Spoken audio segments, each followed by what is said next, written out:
तुम्हें वासुदेव कृष्ण ने भेजा है ना?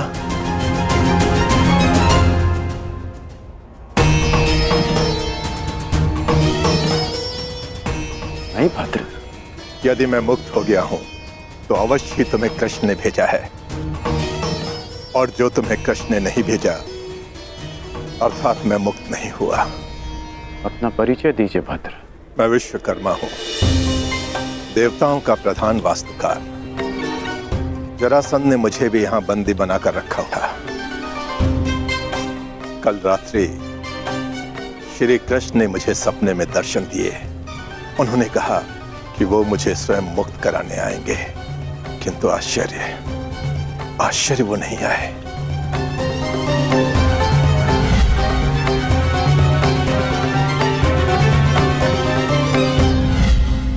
वो आ चुके हैं।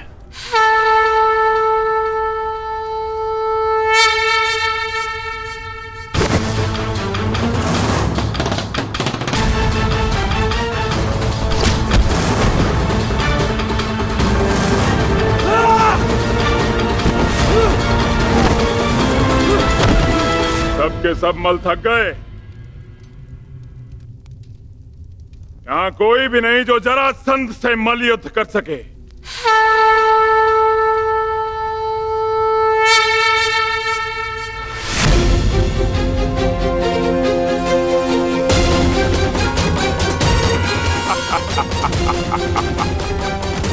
लो, अब ये ब्राह्मण मुझसे मल युद्ध करने आए हैं।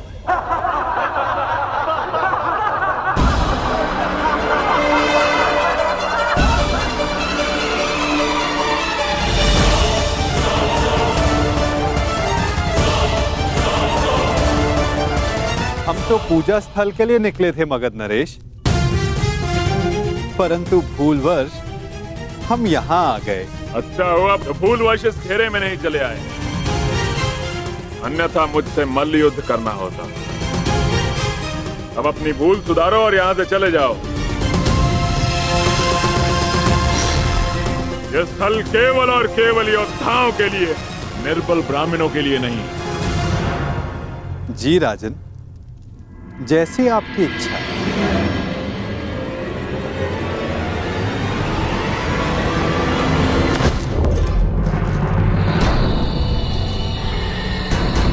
ये युद्धकांक्षी है।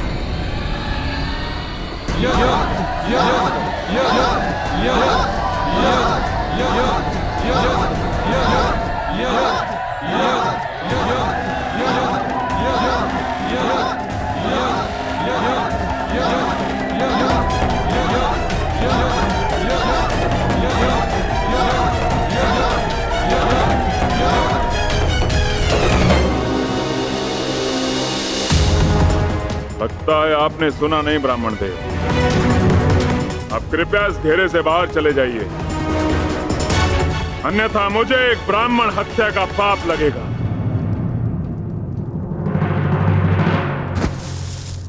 कुछ क्षण पहले आपने सभी को चुनौती दी थी मगध नरेश, तो समझो वो चुनौती मैंने स्वीकार कर ली।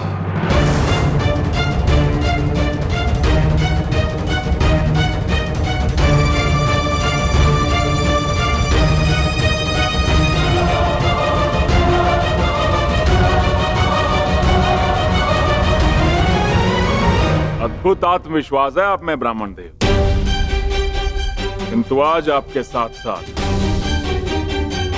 आपका ये आत्मविश्वास भी टूट जाएगा।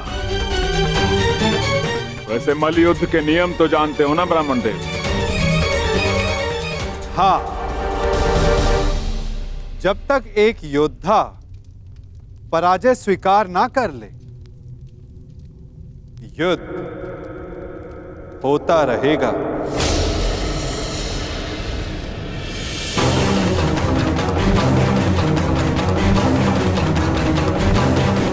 स्वीकार है मगध नरेश। स्वीकार है।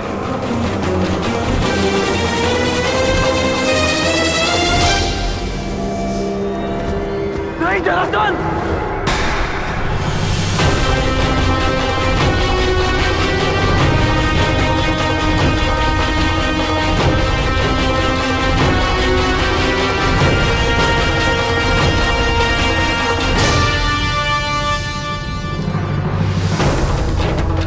ये चुनौती स्वीकार मत करना।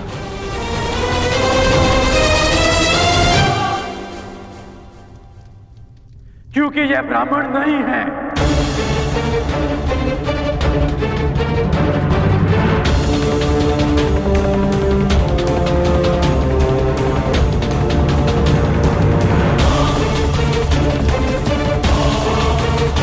तो फिर कौन है ये?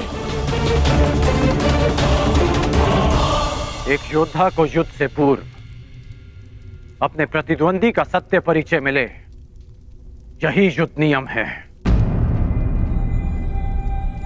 जिसने तुम्हें चुनौती दी वो वृकोदर भीम है।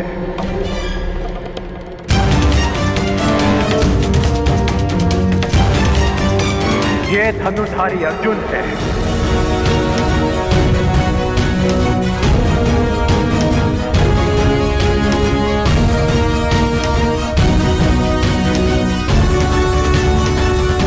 और भीम के पीछे जो खड़े हैं वो वासुदेव कृष्ण है।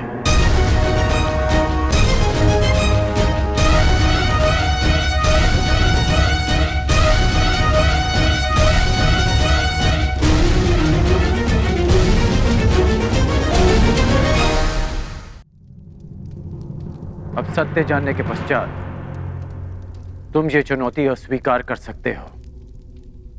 सत्य कहा अंगराज ने मगध नरेश। अब निर्णय आपका है। परिचय जानकर यदि भयभीत हो तो भीम द्वारा दी गई चुनौती अस्वीकार कर सकते हो।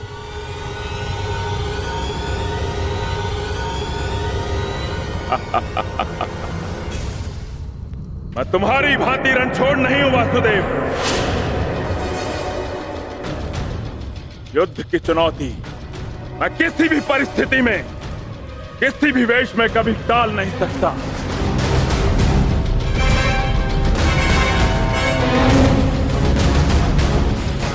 मैं इस चुनौती का अंत करूंगा और सबसे पहले मैं इस विकोदर का उदर फाड़ूंगा और उसके पश्चात मैं तुम्हारा नाश करूंगा। बस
क्या यह युद्ध समाप्त होगा?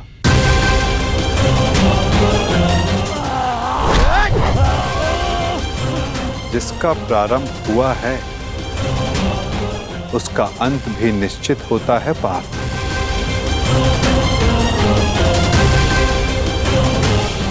तुम्हारी प्रतीक्षा शीघ्र पूर्ण होगी।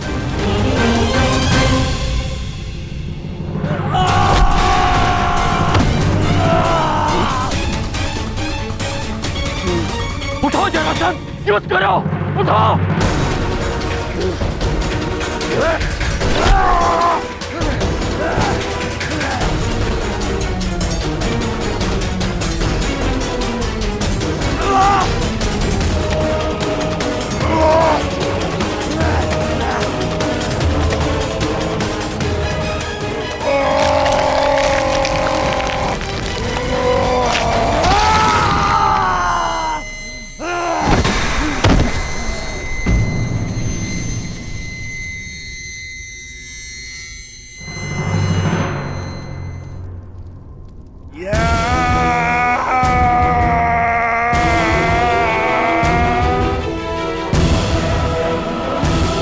जरासंध का अंत हुआ।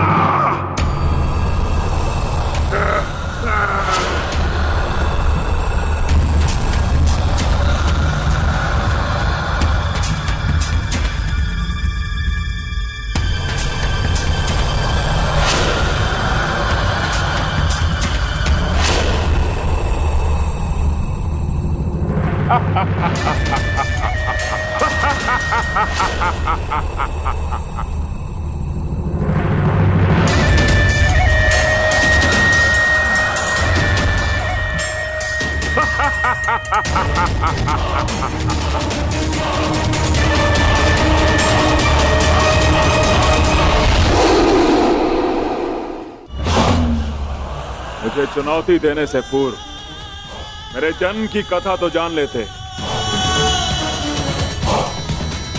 माता के गर्भ से 2 पिंडों में जन्मा मैं, मृत, और मेरे शरीर को वन में फेंक दिया गया। वहां जरा नामक राक्षसनी ने उन पिंडों की संधि करके जोड़ा और मेरा नामकरण हुआ जरासंध।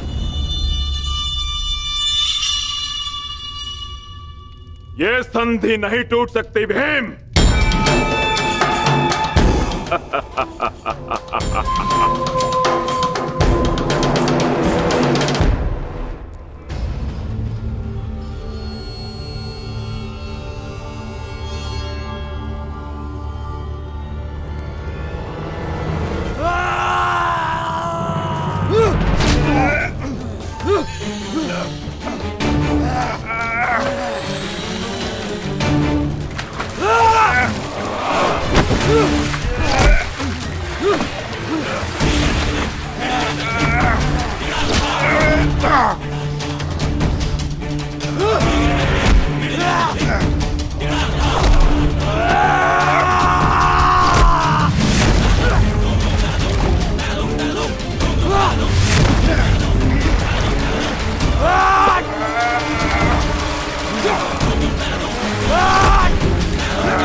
ये अन्याय है,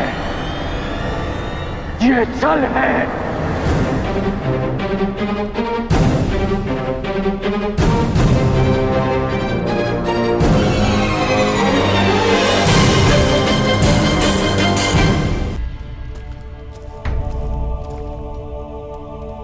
ये अनीति है। कैसी अनीति अंगराज? मल्ल युद्ध जरासंध ने स्वीकारा और नियम यही था कि युद्ध दोनों में से एक योद्धा की पराजय स्वीकारने तक या मृत्यु तक होता रहेगा। जरासंध ने पराजय स्वीकारी नहीं, अंततः उसे मृत्यु प्राप्त हुई कर्ण। अकारण किसी का वध करना, क्या ये अनीति नहीं? जरासंध ने भीम को क्या हानि पहुंचाई थी? तो उस सर्प ने तुम्हें क्या हानि पहुंचाई थी कर्ण, जिसका तुमने वध कर दिया था? मैंने उस सर्प का वध किया क्योंकि वो मेरे निरपराध सारथी को डसने वाला था। यदि वो सर्प दंड का भागी था तो जरासंध भी दंड का भागी था कर्ण, जिसने 100 राजाओं की बलि चढ़ानी चाहिए। परंतु मैंने उन 100 राजाओं को मुक्त किया, फिर उसका वध क्यों किया? तुमने जरासंध से संधि की, 100 राजाओं को मुक्त भी करवाया कर, परंतु ये संसार क्या जरासंध के आतंक से मुक्त था? नहीं कर। तुम किसी की प्रवृत्ति नहीं बदल सकते मित्र, और जरासंध की प्रवृत्ति थी आतंक फैलाना, इसीलिए उसका विनाश आवश्यक था। मैं अपने ज्येष्ठ भ्राता महाराज युधिष्ठिर की ओर से यह घोषणा करता हूं कि आज आप जरासंध के आतंक से सदा सदा के लिए मुक्त हुए। महाराज युधिष्ठिर की वासुदेव कृष्ण की, महाराज युधिष्ठिर की वासुदेव कृष्ण की। हम सब आपके आभारी हैं महावीर अर्जुन। हम सब अपने आप को महाराज युधिष्ठिर के अधीन स्वीकार करते हैं। जो अधीन हो वो दास होता है, और हमें दास नहीं आपकी मित्रता चाहिए। महाराज युधिष्ठिर की, महाराज युधिष्ठिर की। इन लोगों ने अपना चयन कर लिया है अंगराज, और मुझे उस पल की प्रतीक्षा है जब तुम उचित चयन करोगे कर्ण।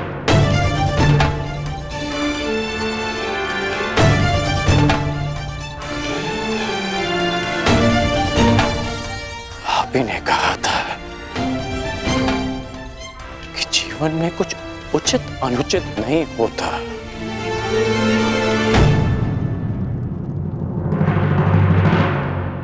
अब समझ में आया कि ऐसा क्यों कहा था। यदि कुछ है तो वो है कर्म, और आपके कर्म के परिणाम, और मेरे कर्म मेरी दृष्टिकोण में उचित हैं, और आपके कर्म आपकी दृष्टिकोण में। अद्भुत। तुम मुझे कभी चकित करने में असफल नहीं होते मित्र। प्रत्येक बार तुमसे मिलकर तुम्हारे लिए मेरा सम्मान और अधिक बढ़ जाता है। वासुदेव, मैं आपको सावधान करता हूं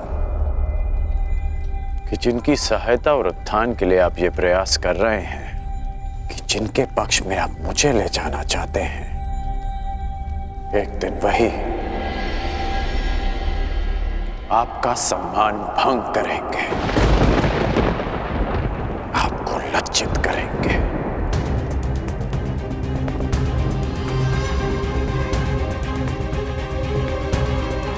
प्रणिपात। प्रणिपात अंगराज।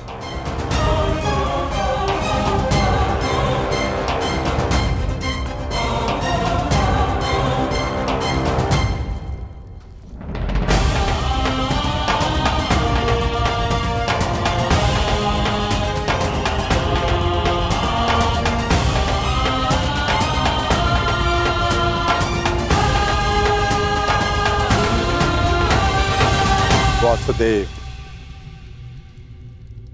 स्वप्न में आपने मुझसे कहा था कि आप हमें मुक्त कराने आ रहे हैं। वो स्वप्न ही था या सत्य? मनुष्य के स्वप्न ही उसके भविष्य का, उसके अस्तित्व का परिचय होते हैं भद्र विश्वकर्मा। यदि मनुष्य स्वप्न देखेगा नहीं तो उन्हें पूर्ण करने की चेष्टा कैसे करेगा? स्वप्न हमें चेष्टा की प्रेरणा देते हैं। अवश्य आपका स्वप्न एक सत्य था भद्र। जरासंध के अत्याचारों से हमें मुक्त कराकर आपने हमारे प्राणों की रक्षा की है। आपके उपकार को मैं कैसे चुकाऊंगा? एक भूमि को श्राप मुक्त करके।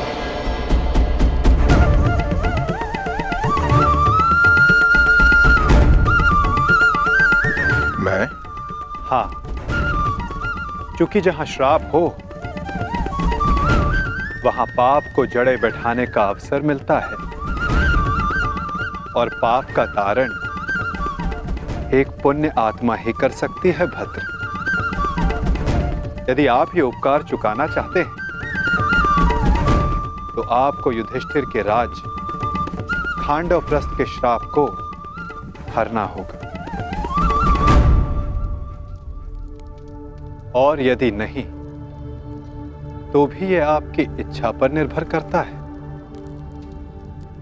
निर्णय आपका है भद्र।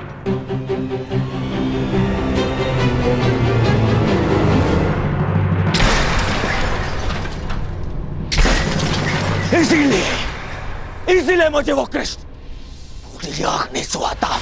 हर बार कुछ ऐसा करता है कि मेरा स्वप्न चूर चूर हो जाए। हर बार मामा श्री। स्वप्न की बात कर रहे हो मेरे होने वाले सम्राट? स्वप्न की? मुझे तो पूरा भविष्य दिखाई दे रहा है। जरासंध का भय समाप्त होते ही अब पांडवों की शक्ति बढ़नी प्रारंभ हो जाएगी, और आप अंगराज कर्ण हमेशा कहते हो अवसर नहीं मिलता, अवसर नहीं मिलता, और अब अवसर मिल गया तो क्या कर लिया तुमने? जरासंध जैसा महान बलशाली योद्धा मित्र खोया सो खोया, और वो 100 राजा वो भी पांडवों के पक्ष में चले गए। मेरा कर्तव्य जरासंध को हमारे पक्ष में करना था, जो मैंने किया, परंतु वो राजा किसके पक्ष में जाएंगे, इस विकल्प के चयन पर उनका अधिकार था, मेरा नहीं। विकल्प? अंगराज, कदाचित आपको ज्ञात नहीं होगा, शासक कभी भी प्रजा के सामने विकल्प नहीं रखता ना। वो केवल प्रजा को अनुभव करवाता है कि उनके पास चुनने का विकल्प है, परंतु वास्तविकता में वो केवल वही चुनवाता है जो वो चाहता है। जैसे अर्जुन ने किया, उन 100 राजाओं के समक्ष केवल एक ही विकल्प रखा, युधिष्ठिर से मित्रता। और आप उन्हें स्वतंत्रता की भेंट चढ़ाकर चले आए। परंतु अंगराज, इसमें तुम्हारा क्या दोष? ना, तुम्हारा कोई दोष नहीं है इसमें। क्योंकि शासन कला और राजनीति कुल से आती है, कुल से। और तुम जिस कुल में जन्मे हो वो शासक नहीं, शासित है, शासित। और तुम्हारे रक्त में नेतृत्व करना नहीं, अनुसरण करना और आज्ञा का पालन करना है। समझ गए अंगराज?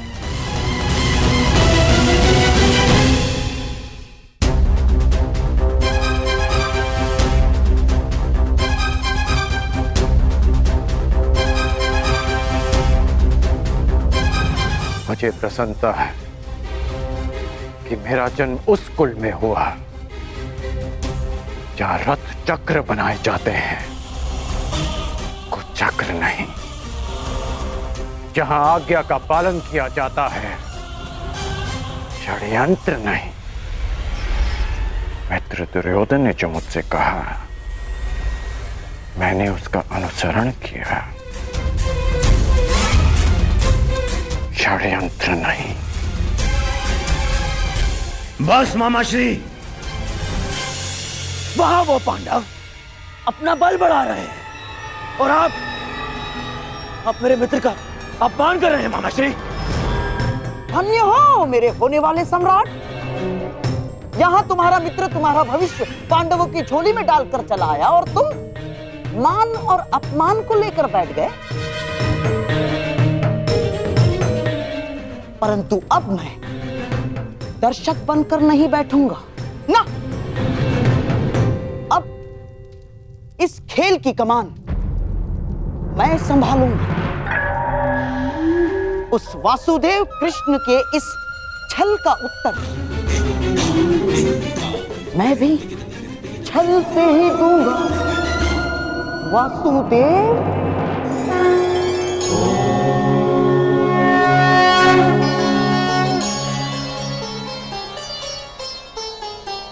नारायणं नमस्कृत्य नरं चैव नरोत्तमं देवीं सरस्वतीं व्यासं ततो जयं मुदीरये।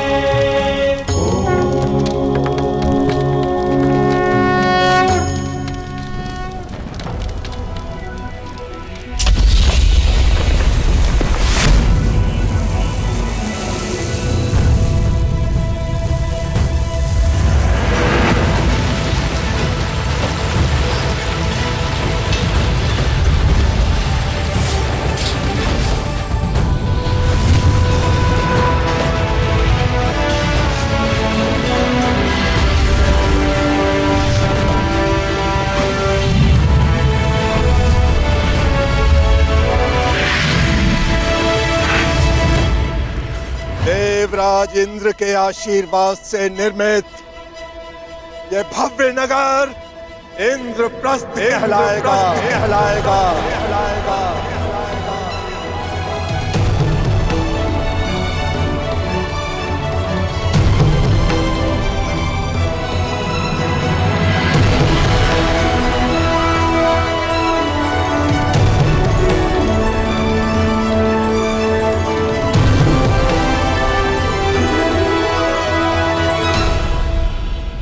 मैं ये इंद्रप्रस्थ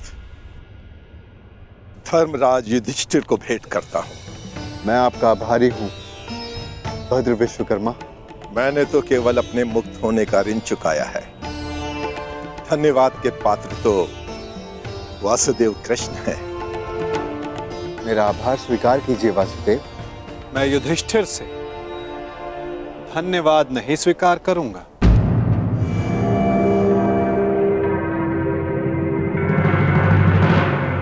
क्यों वासुदेव? क्योंकि मुझे सम्राट युधिष्ठिर से धन्यवाद लेना है। समय आ गया है कि आप राजसूय यज्ञ संपन्न करके सम्राट की पदवी पाएं। धर्मराज, यज्ञ का संकल्प लो। आर्यव्रत के समस्त राजाओं को निमंत्रण दो। मैं चाहता हूं कि संपूर्ण आर्यव्रत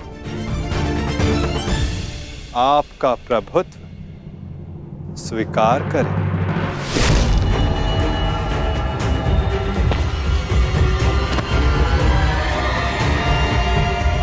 वो महाअभिमानी भी जिन्हें लगता है कि पूरे संसार में उनका कोई तोड़ नहीं।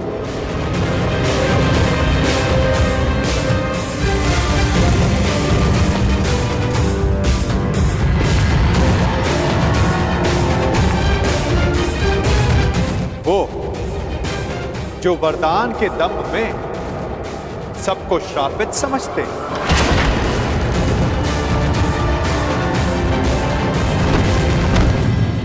वो जिनका प्रारब्ध इस राजसूय यज्ञ से जुड़ा है। आइए छेदी नरेश, स्वागत है आपका।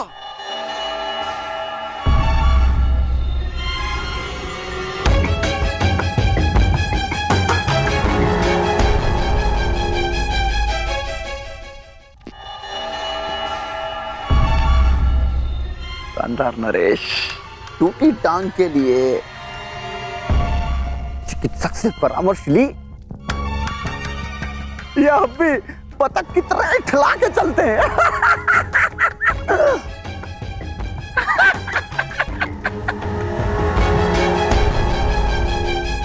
केश जितने श्वेत हो रहे हैं, दंत पंक्ति उतनी ही काली होती जा रही है। छेदी नरेश, कदाचित आप भूल रहे हैं कि आप किसका उपहास कर रहे हैं। क्षमा करना महाबली सर्वशक्तिशाली दुर्योधन, हमें अभी भी स्मरण हुआ। अभी उपहास तो आपका करना चाहिए। क्या? सर्वप्रथम पांचाल नरेश ने आपका उपहास किया। पांचाली के स्वयंवर में उपहास हुआ आपका, और जब आप महाबली सर्वशक्तिशाली सम्राट दुर्योधन बनने वाले थे, उस समय युधिष्ठिर ने मुकुट छीन लिया।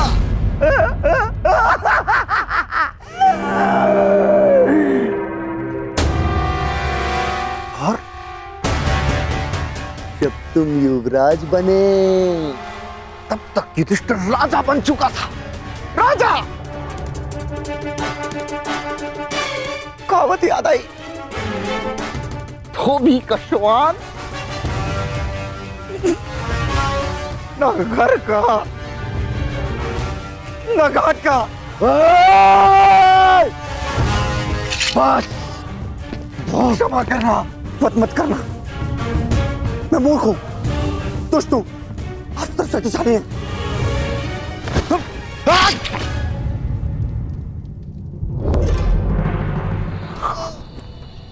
क्षमा करना।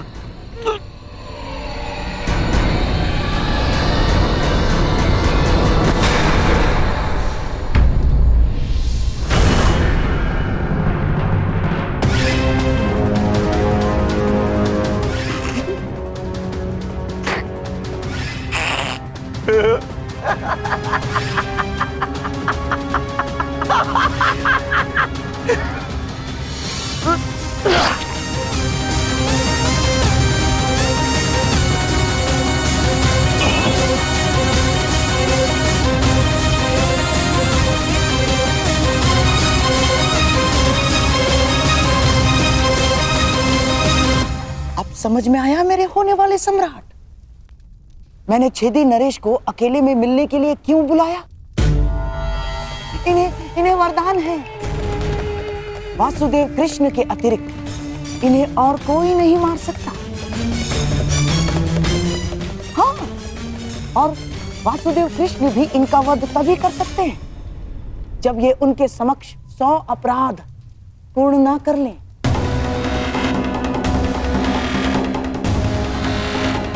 उस वासुदेव कृष्ण के हर छल का उत्तर है ये छेदी नरेश शिशुपाल।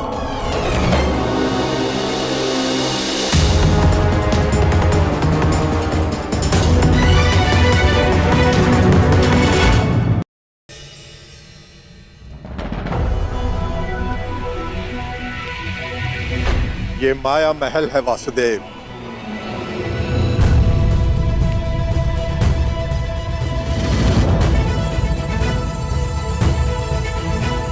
अद्भुत भद्र विश्वकर्मा, बहुत ही सुंदर भवन है। मैंने सोचा देवी पांचाली के मनोरंजन के लिए कुछ विशेष प्रयास कर लूं।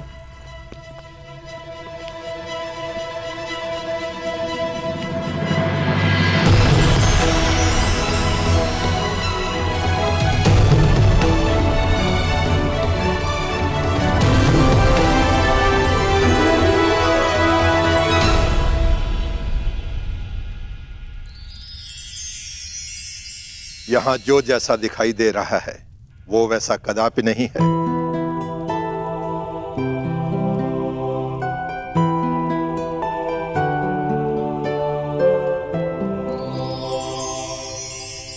गुप्तचरों से सूचना प्राप्त हुई कि पांडव राजसूय यज्ञ करने वाले हैं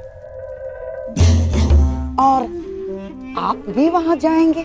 यद्यपि कृष्ण के मित्र मेरे स्वाभाविक शत्रु हैं, हाँ। परंतु पिता के आदेश के कारण जाना होगा। तो कुछ ऐसा कीजिए ना कि आपके स्वाभाविक शत्रुओं का प्रयोजन विफल हो जाए। नीति कहती है कि यज्ञ में निमंत्रित अतिथि का अतिथेय द्वारा अपमान हो जाए तो यज्ञ भंग हो जाता है।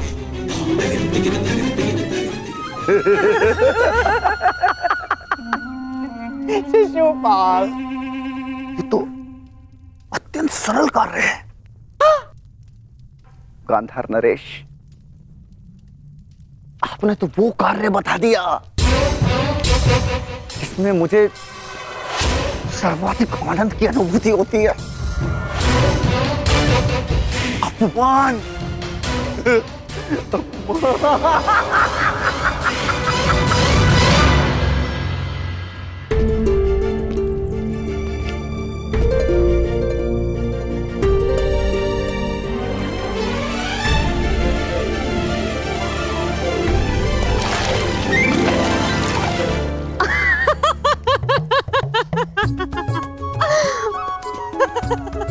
अद्भुत ना सका, जहाँ जल दिखता है वहाँ भूमि है और जहाँ भूमि दिखती है वहाँ जल।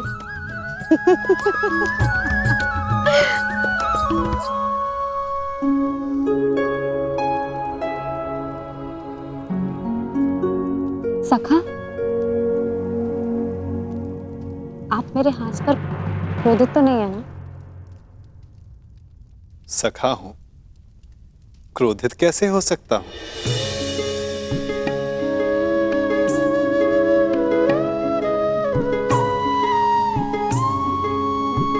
परंतु कदाचित कोई और क्रोधित ना हो जाए।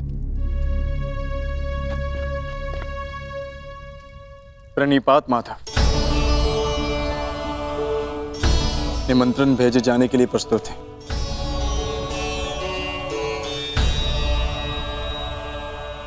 तो पहला निमंत्रण हस्तिनापुर जाएगा।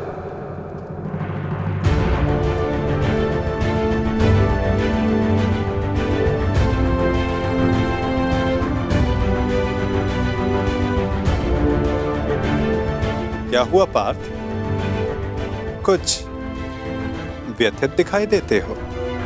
हाँ माता, शंका है कि क्या दुर्योधन यहां आना स्वीकार करेगा? उसे तो हमारी उन्नति तनिक भी नहीं सुहाती, और यदि वो यहां नहीं आया तो माता कुंती यहां अकेली कैसे आएंगी? प्रयास करना हमारा कर्म है पार्थ, और ये कर्म बिना परिणाम सोचे करना होगा। कदाचित फल हमारे हित में हो। मैं हस्तिनापुर निमंत्रण स्वयं लेकर जाऊंगा, क्योंकि केवल माता कुंती को नहीं, तुम्हारे कुछ और संबंधियों को भी यहां लेकर आना है।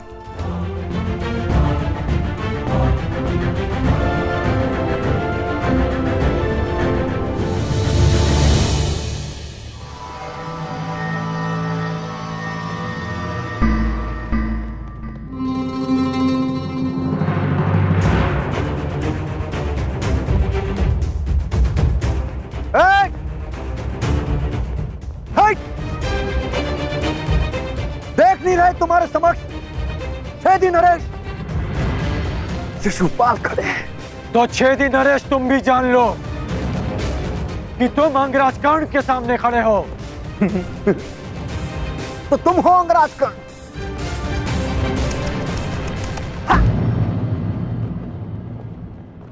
दान में बंजर भूमि क्या मिल गई? स्वयं को राजा समझ बैठा। भूल गए कि सूत का काम रथ की बागडोर संभालना है, राज्य की नहीं।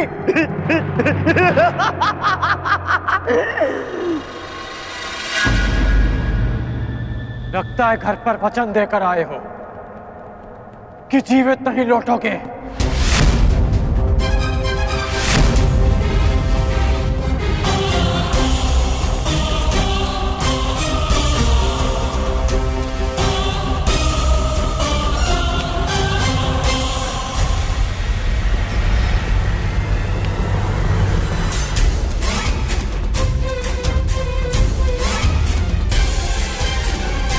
अरे मित्रगण, ये शिशुपाल है, ये मेरे अतिथि हैं और मेरे मित्र भी, और इस नाते से आप दोनों भी मित्र ही हुए।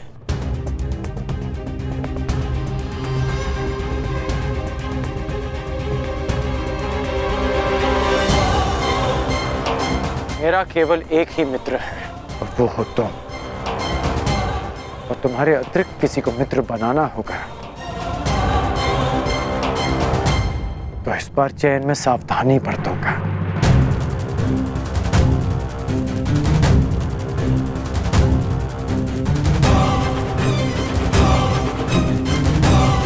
अपने अतिथि की मर्यादा में रहने की चेतावनी अवश्य दे देना मित्र।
आओ अंगराज, तुम्हारी ही प्रतीक्षा थी।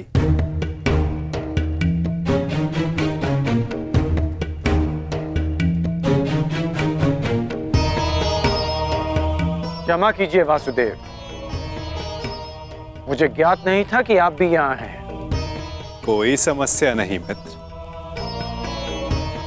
बहुत कुछ है जो अब तक सबको ज्ञात नहीं, परंतु अब सबको ज्ञात होगा।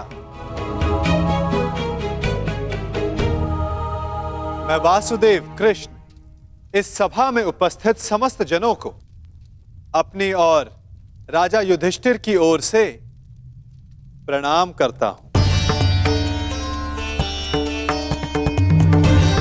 और उनकी ओर से आप सबको निमंत्रण देता हूं। कैसा निमंत्रण वासुदेव? अपनों को निमंत्रण आनंदो उत्सव के लिए ही दिया जाता है महाराज।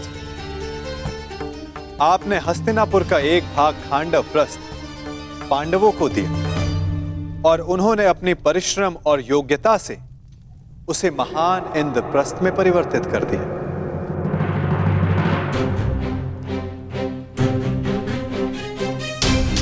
और अब इंद्रप्रस्थ एक प्रसन्न और स्वतंत्र देश है और युधिष्ठिर भी उस पर न्याय और धर्म पूर्वक शासन चला रहे हैं।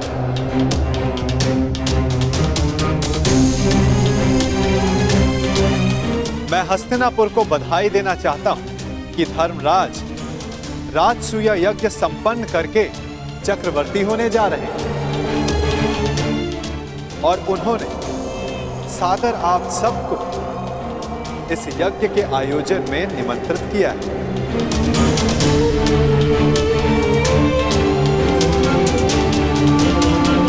आपके प्रति उनके आदर का अनुमान इस बात से लगाया जा सकता है कि उन्होंने किसी दूत के स्थान पर स्वयं मुझसे आग्रह किया कि मैं आप सबको ये निमंत्रण दूं।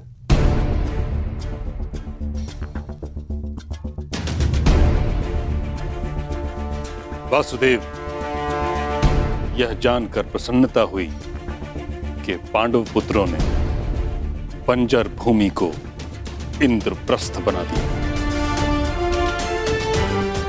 महाराज, इस समारोह में हमारा सम्मिलित होना आवश्यक है।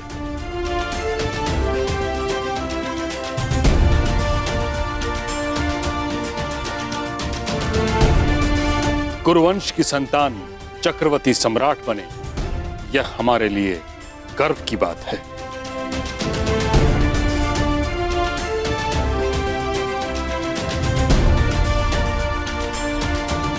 ये कुरु परिवार के लिए अवश्य गर्व की बात है ताचरी,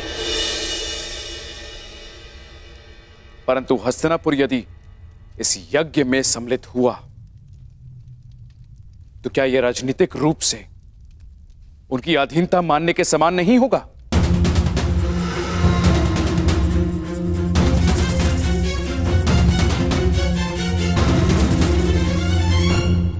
मुझे आश्चर्य है महाराज, आपके मन में यह विचार आया कैसे? पांडव भी आपके अपने पुत्रों के समान हैं। फिर हस्तिनापुर और इंद्रप्रस्थ एक दूसरे से भिन्न कैसे हुए? पांडव सदा आपका परिवार रहेंगे और आप सदा उनके ज्येष्ठ पिताश्री, जिनकी माता ने परिवार के मान के लिए इंद्रप्रस्थ में नहीं अपितु हस्तिनापुर में रहना श्रेयस्कर समझा, वो पांडव आपको अपने अधीन बनाने का विचार अपने मन में कैसे ला सकते हैं? फिर भी निर्णय आपका है। आप चाहें तो पांडवों को अपना मानकर उन्हें आशीर्वाद दे सकते हैं,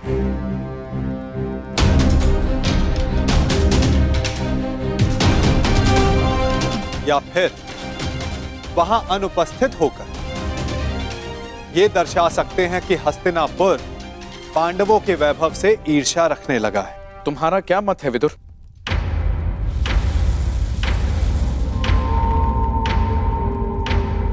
मेरा मत है कि यज्ञ में जाना उचित होगा।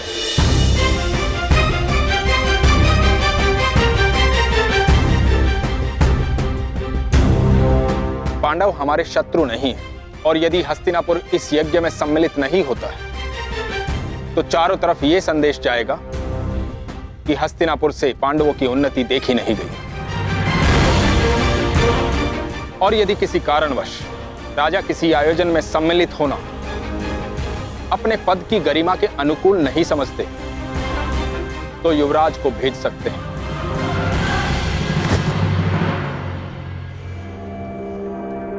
यदि ताचरी और विदुर का यही सुझाव है तो हस्तिनापुर उस समारोह में अवश्य सम्मिलित होगा।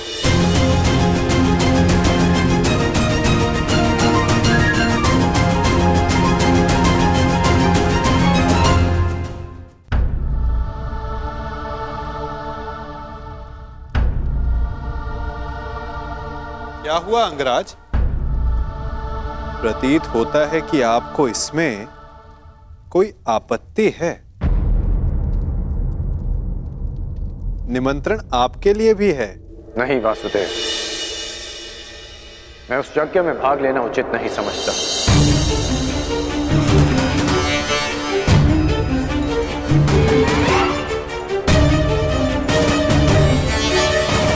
कारण?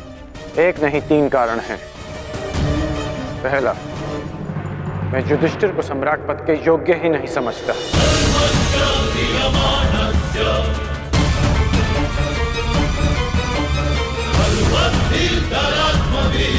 दूसरा, मेरी दृष्टि में युधिष्ठिर युवराज दुर्योधन से उत्तम शासक नहीं है।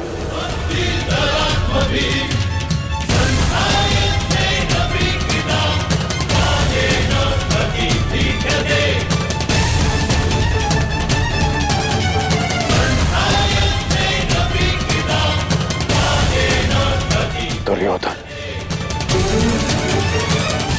नियमों में बंधकर प्रजा पर शासन नहीं करते, अपितु प्रजा के लिए नियम बनाते हैं।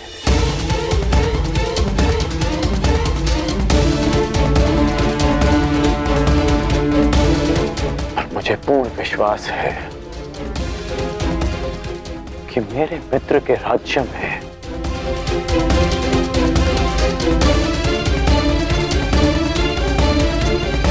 फिर से किसी शोण के मुख में पिघला हुआ स्वर्ण केवल इसलिए नहीं भरा जाएगा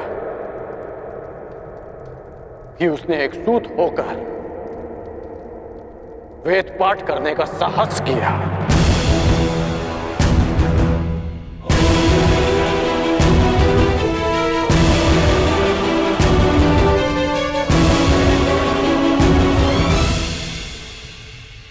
और तीसरा और सबसे बड़ा कारण, मैं धर्मराज के परिवार का सदस्य भी नहीं।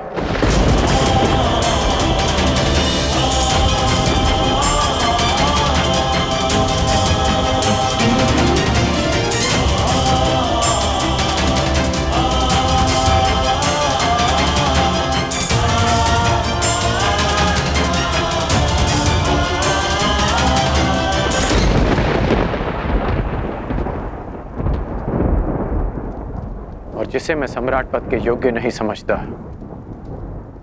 मैं उसे उस पद की बधाई देने नहीं जा सकता।